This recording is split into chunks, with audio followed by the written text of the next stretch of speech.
Jérôme Palmade, vous êtes maire de Pilla, dans les Pyrénées-Atlantiques, une ville de 8700 habitants et qui grandit et qui grandit. Bonjour monsieur le maire. Bonjour, petite précision, Pyrénées-Orientales. Pyrénées-Orientales, vous avez raison, oui. C'est pas Atlantique, c'est Oriental, oui. Il faut mettre les choses. Très bien.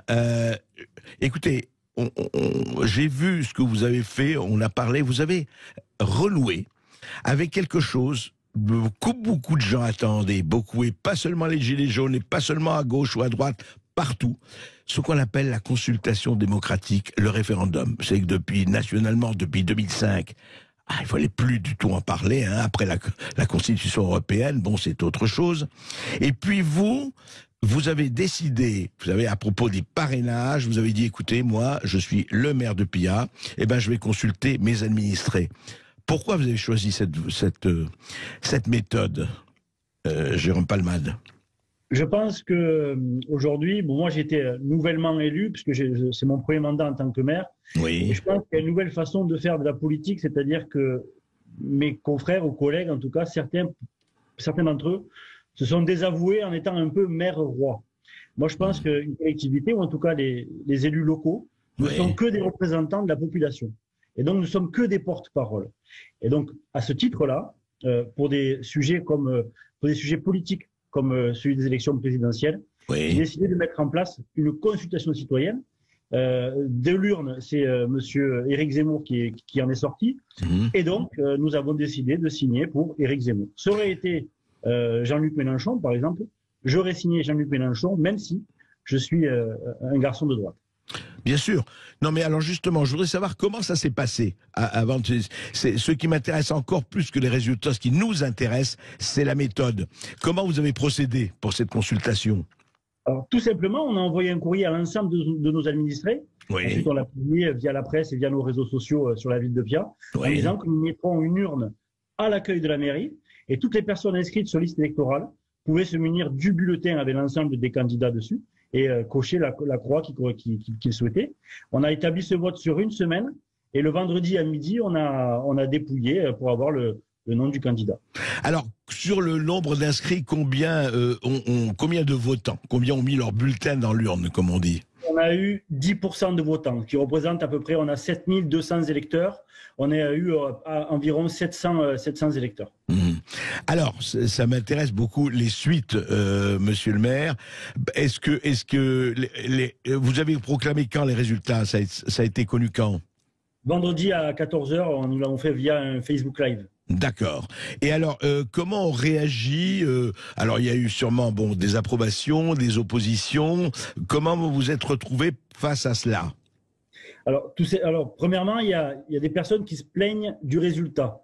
J'ai envie de leur dire, eh bien, justement, c'est ce qu'on voit aujourd'hui lors des présidentielles ou d'autres suffrages. Eh bien, il fallait juste se déplacer pour pouvoir apporter sa voix et pour pouvoir ensuite critiquer, j'ai envie de dire. C'est très juste. Ils avaient qu'à venir se déplacer pour pouvoir changer le scrutin. Bon, ça n'a pas été fait. Ensuite, il y a une autre problématique aussi, c'est celle maintenant qui est rendue publique par le parrainage. Et beaucoup de maires ou de confrères n'osent pas parrainer ou apporter leur suffrage parce qu'ils ont peur des suites données par les autres institutions qui sont bien souvent pas du même parti. Vous voyez, moi je suis de droite, le département chez moi et la région est de gauche. Et donc il se peut parfois d'avoir des petites problématiques parce qu'on ne fait pas partie du même camp. Alors que là aujourd'hui, si je me retrouve avec des sanctions, on va dire, via ces institutions, eh bien c'est les administrés c'est les administrés qui ont choisi. Donc, on ne peut pas dire, tiens, le maire de Pilla m'a pas donné le parrainage, alors du coup, on le sanctionne sur sa ville. Non, c'est une démocratie totale, jusqu'au boutiste, j'ai envie de dire. Et donc, ils ne peuvent pas décemment nous imposer des sanctions. Oui, et je crois, non mais absolument, monsieur Palmade, et là vous inaugurez, je ne sais pas si vous êtes le seul, mais vous inaugurez quelque chose de très important. Il s'est passé ceci, et je pense que, dites-moi si vous le désapprouvez, vous savez que les parrainages étaient jusqu'ici anonymes, et ça me paraît normal, puisque quand nous allons voter dans l'isoloir, notre vote est anonyme, je veux dire par là qu'il est personnalisé, mais on est dans l'isoloir pour que personne ne sache comment on a voté. Et les maires, c'était la même chose jusqu'au moment où, sous François Hollande, on a rendu le parrainage, effectivement, on a levé l'anonymat du parrainage. Je pense que vous êtes contre, vous-même. Vous avez tout à fait raison. À mon sens, c'est une aberration. On nous demande de se cacher dans un isoloir pour voter. Par contre, on rend la signature du maire pour un soutien politique public. Donc, si je soutiens, par exemple, en mon nom, si j'avais pas fait cette consultation et que j'avais signé pour Valérie Pécresse, on sait très bien que j'aurais voté Valérie Pécresse. Donc, du coup, on rend public aussi le vote du maire. Et à mon sens, ce n'est pas normal. Et puis, il faut le dire aussi, enfin, et vous le savez, tous les maires le savent, c'est que maintenant, avec les communautés de communes, les agglomérations, les départements, vous êtes, puisqu'il n'y a pas d'anonymat, vous pouvez, vous, maire, être soumis à toutes les pressions, notamment, par exemple, les subventions, les menaces de supprimer les subventions, etc., etc. Exactement, c'est ce que je vous disais tout à l'heure en préambule, c'est avec les différentes institutions. Beaucoup de maires, en tout cas, moi je vois de mes collègues autour de moi, n'osent pas apporter tout simplement un parrainage, hein, pas de droite ou de gauche. Ils n'apportent tout simplement pas de parrainage pour ne pas se mettre à dos la ligne politique du département ou de la région.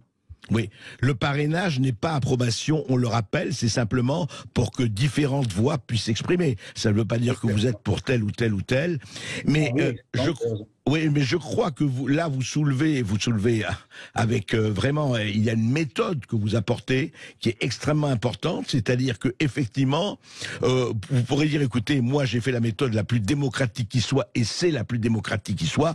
Après tout, les abstentionnistes n'ont qu'à s'en prendre à eux-mêmes. Hein. Abstention, pardon, je vais le dire moi-même, je dirais abstention piège à con. Il faut savoir ce qu'on veut. Et tous les maires peuvent dire aujourd'hui, s'ils ont des pressions, écoutez, nous, on est, comme vous dites, le porte-parole, vous êtes l'employé au bon sens du terme de vos administrés qui vous ont élu, donc choisissez. Est-ce que vous souhaitez, est-ce que cet exemple peut être suivi d'après vous? Votre exemple? Tout à fait, vous avez tout à fait raison, mais je voudrais revenir sur un point.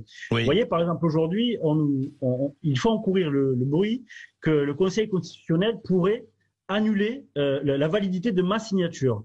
De mon parrainage, parce que je l'aurais recueilli sous une forme de référendum ou de consultation citoyenne. Je trouve ça ubuesque et le plus antidémocratique possible, puisque les deux façons d'annuler une signature, c'est que soit le candidat pour lequel on a voté n'est pas candidat, soit, d'après leur dire maintenant, eh bien, le fait de consulter la population invalide la signature. Alors, j'ai envie de dire que démocratiquement, eh bien, il va falloir qu'ils s'expliquent face aux administrés et à la population nationale en disant, ben, quand on demande votre avis, ben, il ne nous intéresse pas puisqu'on veut le faire qu'entre notre microcosme d'élus, premièrement. Et deuxièmement, si le candidat n'est pas déclaré, qu'il n'a pas de compte de campagne, il faut qu'on m'explique alors pourquoi Monsieur le Président de la République a déjà ses 524 signatures validées, puisqu'il n'est pas encore candidat. Si on doit mettre en place donc l'annulation de ma signature, dans ces cas-là, on va jusqu'au bout de la mesure, comme je dis souvent, eh bien on annule aussi les 524 parrains qui ont donné la signature à Monsieur le Président, puisqu'il n'est pas encore candidat. Quand il sera candidat, il sera en capacité de recueillir ces signatures-là. Non mais encore le plus grave, Monsieur Palmade, le plus grave, c'est que le Conseil constitutionnel est chargé de défendre la Constitution. Or, que dit la Constitution? Il parle de la démocratie représentative et il met à égalité dans l'article 3 le référendum. C'est-à-dire on est là par le peuple, pour le peuple.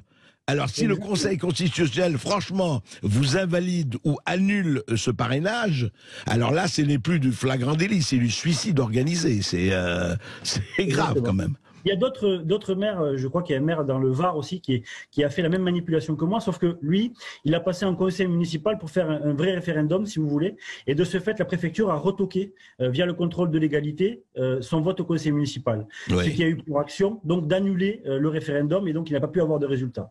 Nous, on n'est pas passé par le conseil municipal pour éviter justement ce contrôle de légalité. Et donc aujourd'hui, leur seul moyen de pression, c'est de me dire, attention, le conseil constitutionnel invalidera certainement votre signature. Est-ce que vous voir si c'est la réalité? Oui. Est-ce que c'est la première consultation citoyenne que vous faites ou vous en avez fait d'autres déjà? Non, vous savez, nous, tous les 6 mois, on tire au sort 100 personnes sur liste électorale à qui on envoie l'ensemble du conseil municipal. Ils votent comme des élus. Et lorsque moi je reçois donc le listing sous une forme de pourcentage, c'est jamais le cas, mais si un jour je me trouve en difficulté avec 51% de vote contre, eh bien j'annule le point à l'ordre du jour et je l'organise une réunion publique ou une réunion de quartier pour expliquer pourquoi nous voulons mettre ça en place, pour savoir si ça influe ou pas sur le vote. Et si malheureusement ça influe pas sur le vote, ça veut dire que alors je me suis trompé, je n'ai pas été dans la bonne ligne politique et j'annule tout simplement le point à l'ordre du jour. Mais Monsieur Palmade, vous êtes un dangereux rebelle. Vous faites de la démocratie. Non mais ça va pas. Enfin franchement, non, mais là c'est grave, c'est grave. Est-ce que c'est pas justement de la nouvelle façon de faire la politique et de venir aujourd'hui, vous voyez, vous avez des abstentions records, mais moi je le comprends tout à fait parce que au final on se parle qu'entre nous, c'est un microcosme politico-politisé. Tous les gens vous diront que je vote pour le maire ou pour le président, ça va pas changer ma vie du tout. Donc les gens se déplacent pas. Moi je pense qu'au contraire, en leur demandant de s'impliquer dans la vie collective, dans la vie nationale pour certains sujets. Des référendums nationaux, ça devrait exister plus souvent, départementaux, régionaux et même municipaux. Eh bien, en les intéressant, ça les implique dans la vie politique et de fait, ils votent pour un candidat ou une candidate qui leur pose des questions et qui est d'accord ou pas avec le programme. Bien sûr. Et j'ai été élu en 2020 là, sur mon programme, je le réalise, je pose pas la question si je le fais ou si je le fais pas. Je le fais, point. C'est pour les questions qui sont pas dans le programme ou qui émanent comme ça de l'actualité. Bien sûr. Bien là, je pose la question. Dites-moi juste, est-ce que jusqu'ici vous avez eu des pressions, vous avez eu des blocages je me suis laissé dire, enfin, mon collaborateur Augustin Morio me disait que le département vous a bloqué un parking, par exemple. J'avais eu pendant la période des élections départementales, vous voyez, je suis un garçon de droite, le département est de gauche, j'avais eu du jour au lendemain des panneaux qui ont fleuri sur un parking à côté de la mairie en disant accès au parking interdit puisque propriété du département. Alors qu'il avait été utilisé pendant peut-être 10 ans par mon prédécesseur qui lui était de gauche sans même avoir signé une convention. Bon, c'était tout à fait illégal. Mais c'était au vu et au su de tous. Et moi, on m'a imposé, donc on m'a bloqué le parking, premièrement. Et deuxièmement, on m'a imposé de signer cette convention pour avoir l'accès à ce parking-là et en période départementale, vous voyez, en élection départementale. Ouais. Donc c'est pour ça que le parrainage est aussi important, puisque aujourd'hui, vous donnez votre positionnement politique. Et du coup, quand vous avez les départements ou les régions qui ne sont pas dans la même famille, ça peut poser certains problèmes. Et non, mais le problème que ça pose surtout, c'est ce problème de la liberté. Si on a fait ces 500 parrainages, d'abord ils étaient 100, c'est bien justement pour qu'on interdise à 18 000 candidats fantaisistes de se présenter, mais en même temps, respecter la liberté de chacun, et en levant l'anonymat, on ne la respecte plus, et c'est ça qui est le plus grave. En tout cas, j'espère que des Jérôme Palmade, il y en aura beaucoup qui parraineront qui veulent, de la droite à la gauche, au centre, etc.